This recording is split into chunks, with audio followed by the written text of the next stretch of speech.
Bonjour, cette vidéo est consacrée à la première question de l'exercice numéro 8. Alors, c'est dans un premier temps, je voulais juste préciser une chose, c'est que ce type de question, on va le retrouver quand on parlera des problèmes du premier degré, et c'est pour moi une des choses les plus difficiles à faire en mathématiques. C'est pour ça que je vous propose cette méthode qui est de commencer par remplir un tableau.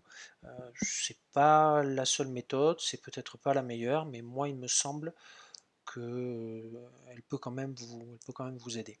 Alors, dans cet exercice, hein, vous devez l'avoir sous les yeux, ou vous avez dû lire l'énoncé, on vous parle d'une entreprise. Alors moi je parlerai uniquement de la première, de l'entreprise Point P, dans laquelle, dans l'exercice, elle demande un forfait pour une livraison donc, de matériaux de 40 euros, plus 1 euro du kilomètre, c'est 1 euro par kilomètre. Et ce qui vous est demandé, c'est de trouver une formule où le prix est désigné par Y, et vous avez une formule qui permet de calculer les frais de livraison. Alors, ce que je vous propose pour traiter cette question, c'est de remplir le tableau.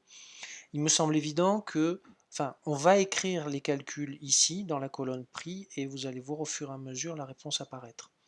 Donc, si vous faites 1 km, ce qui est complètement stupide, j'en suis conscient, mais si vous faites livrer à 1 km du magasin, ça veut dire que vous allez payer le forfait plus 1 euro multiplié par le nombre de kilomètres, donc 1 fois 1. Et je ne fais même pas le calcul. En fait, la valeur m'importe peu. Je veux voir le calcul écrit, mais sa valeur, je m'en fiche.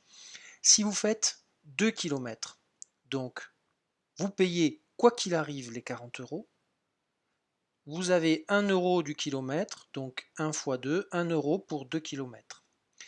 Vous faites livrer à 5 km, je pense que vous avez compris, on fait 40 plus 1 fois 5, toujours 1 parce que c'est 1 euro du kilomètre, et 5 parce que vous faites 5 km.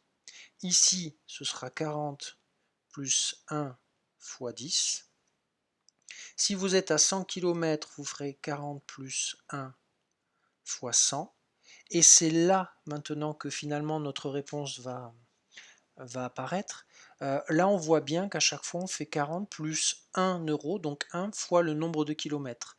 Et comme moi, je veux une formule générale, une formule que je puisse utiliser n'importe quand, eh bien, si je fais x kilomètres, ce sera 40 plus 1 fois x. Et bien voilà, nous l'avons notre formule.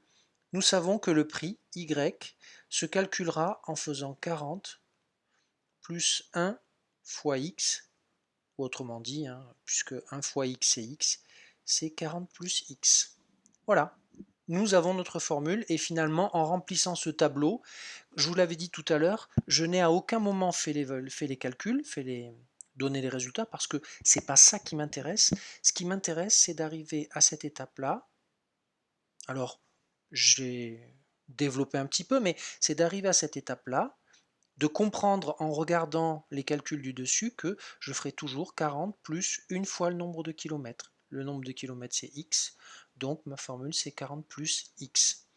Je l'ai dit en passant, y égale 40 plus x, c'est la même chose que f de x qui est égal à 40 plus x ou x plus 40, puisqu'on a le droit d'écrire dans les deux sens, et ça c'est une fonction affine.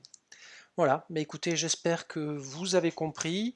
Je répète, je ne dis pas que ce soit la meilleure technique, je ne dis pas que ce soit la seule, mais de par mon expérience, quand même, elle permet de plutôt bien comprendre. Voilà, bon courage pour la suite du problème et à bientôt. Au revoir.